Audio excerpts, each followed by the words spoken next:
ಚೈತ್ರ ಕುಂದಾಪುರ ಪ್ರಕರಣಕ್ಕೂ ನಮ್ಮ ಸಂಘಟನೆಗೂ ಸಂಬಂಧ ಇಲ್ಲ. ನಮ್ಮ ಕಾರ್ಯಕ್ರಮಕ್ಕೆ ಭಾಷಣಕಾರರಾಗಿ ಕರೀತಾ ಇದ್ದೆವು. ಯಾಕೆಂದ್ರೆ ಚೆನ್ನಾಗಿ ಭಾಷಣ ಮಾಡ್ತಾಳೆ, ಸಾಕಷ್ಟು ಕಲ್ತಿದ್ದಾಳೆ, ಸಾಕಷ್ಟು ತಿಳುವಳಿಕೆ ಇದೆ.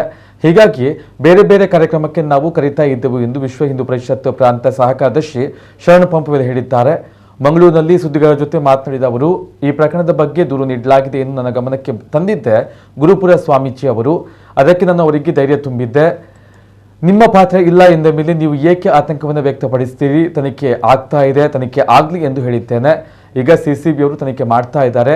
ಯಾರು ತಪ್ಪು ಮಾಡಿದ್ದಾರೆ ಅವರಿಗೆ ಶಿಕ್ಷೆ ಆಗಲೇಬೇಕು. ನಮ್ಮ ಸಂಘಟನೆ ಇಂಥವರಿಗೆ ಸಹಕಾರ ಯಾವತ್ತೂ ನೀಡುವುದಿಲ್ಲ, ಮುಂದೆಯೂ ನೀಡುವುದಿಲ್ಲ ಎಂದರು. ಸಂಘಟನೆಯಲ್ಲಿ ಇದ್ದರಂತೆ ಎಲ್ಲಿ ಬಂದಿದೆ? ಯಾರು ಹೇಳಿದ್ದಾರೆ? ಚೈತ್ರ ಪ್ರಕರಣದಲ್ಲಿ ನಮ್ಮ ಸಂಘಟನೆಯವರು ಇದ್ದಾರೆ ಅಂತ ನಿಮ್ಗೆ ಯಾರು? ಖಂಡಿತವಾಗಲೂ ಚೈತ್ರನಿಗೂ ಮತ್ತು ನಮ್ಮ ಸಂಘಟನೆಗೂ ಸಂಬಂಧ ಇಲ್ಲ. ಸರಿ ಇದೆ, ಅವಳನ್ನು ನಾವು ನಮ್ಮ ಕಾರ್ಯಕ್ರಮಕ್ಕೆ ಭಾಷಣಗಾರರಾಗಿ ಕರೆಯುತ್ತಿದ್ದದ್ದು ಹೌದು.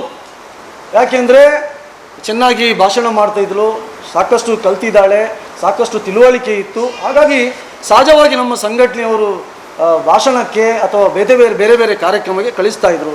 ಆದರೆ ಇವತ್ತು ಇವಳದು ಚೈತ್ರಂದು ಪ್ರಕರಣ ಇವತ್ತು ತಮಗೆಲ್ಲರಿಗೆ ಗೊತ್ತಿದೆ, ಕೇಸ್ ಆಗಿದೆ. ಇವರು ತನಿಖೆ ಮಾಡ್ತಾ ಇದ್ದಾರೆ. ತನಿಖೆ ಆಗಲಿ, ಯಾರು ತಪ್ಪು ಮಾಡಿದರೆ ಅವರಿಗೆ ಶಿಕ್ಷೆ ಆಗಲೇಬೇಕು.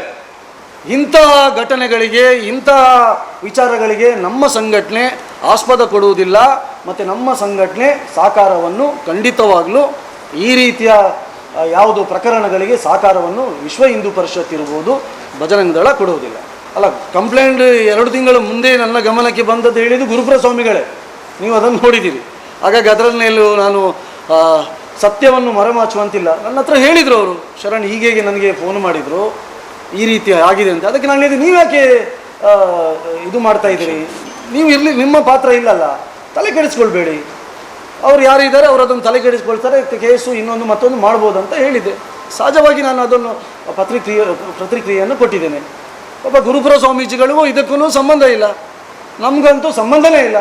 ತನಿಖೆ ಆಗ್ತಾ ಇದೆ, ತನಿಖೆ ಆಗಲಿ, ತಪ್ಪಾದರೆ ಶಿಕ್ಷೆ ನೀಡಲಿ ಪೊಲೀಸರು, ಕಾನೂನಿದೆ.